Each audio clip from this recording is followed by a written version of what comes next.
Halo teman-teman, kali ini saya akan share informasi penting bagi teman-teman yang baru saja memiliki rumah KPR subsidi atau perumahan baru, yaitu memasang tralis pintu atau jendela.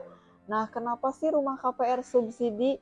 Nah, karena rumah KPR subsidi atau perumahan baru rawan sekali yang namanya kemalingan. Seperti di video saya sebelumnya, saya juga sudah share mengenai pengalaman saya yang sudah kemalingan di rumah KPR subsidi. Sebagai bentuk kewaspadaan, teman-teman bisa mengatasi dengan memasang tralis pintu atau jendela.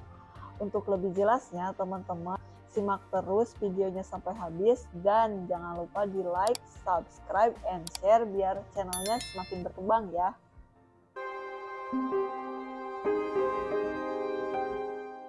Teman-teman, khususnya yang baru saja melangsungkan akad KPR rumah subsidi tentunya sudah tidak sabar lagi dong ingin segera menempati rumah barunya.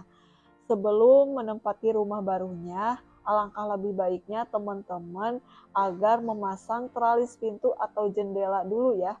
Karena teman-teman tidak mau kan rumah barunya kemasukan maling.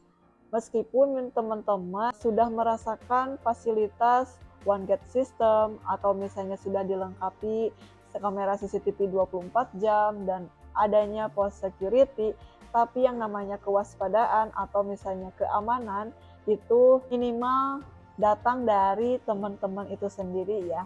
Karena lebih baik menjaga daripada nanti menyesal akhirnya, seperti saya yang dulu pernah terjadi kemalingan. Memasang tralis jendela atau pintu ini tentunya diperbolehkan ya, karena tidak mengganggu atau merubah bentuk fasad rumah.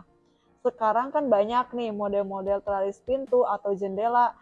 Model-modelnya teman-teman bisa akses di internet, karena selain sebagai bentuk keamanan, juga bisa menambah kesan elegan atau menjadi rumah tersebut menarik. Nah, teman-teman, ketika pemilihan tentunya teman-teman juga harus memperhatikan model yang sesuai dengan rumah teman-teman. Kalau misalnya teman-teman memasang tralis pintu sesuai dengan rumah, tentunya akan menambah kesan yang mewah dan juga indah. Nah, kalau misalnya teman-teman ragu menambah tralis pintu atau jendela ini takut subsidinya dicabut, tentu saja ini tidak ya teman-teman, selagi tidak merubah kusen pintu atau jendela. Justru yang namanya tralis ini untuk fondasi keamanan.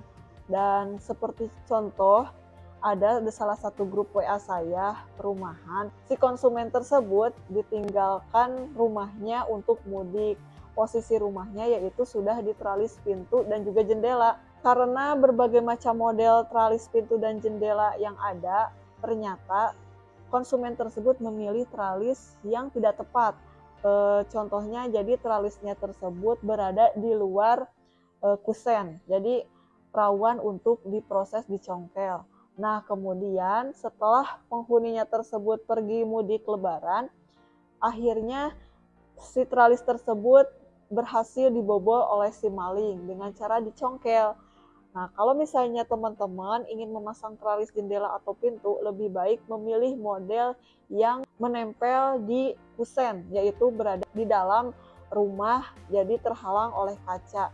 Nah, bentuknya menyiku dan itu tidak rawan untuk dicongkel. Karena yang namanya maling, dia tentunya memiliki berbagai cara untuk melangsungkan aksinya. Jadi kita juga harus lebih pintar dari yang namanya si maling ya teman-teman. Tentunya memasang tralis jendela atau pintu ini memiliki keuntungan serta kerugiannya. Apa sih keuntungan dari memasang tralis jendela atau pintu ini? Yang pertama, sistem keamanan menjadi maksimal. Yang kedua, menjadi pemisah antara bagian eksterior dan interior.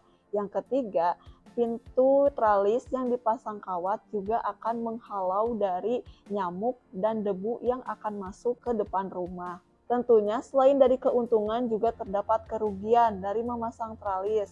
Yang pertama yaitu jika teman-teman salah dalam memilih model tralis, maka teman-teman rumahnya akan terlihat sumpek atau sempit.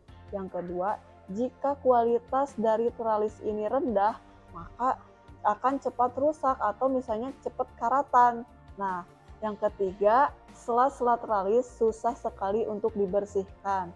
Nah, seperti itu ya keuntungan serta kerugian dari memasang tralis. Mudah-mudahan video ini bermanfaat, khususnya bagi teman-teman yang memiliki rumah baru. Semoga teman-teman bisa mendapatkan informasi penting dari video saya. Sekian video dari saya, sampai ketemu di video saya selanjutnya. Terima kasih.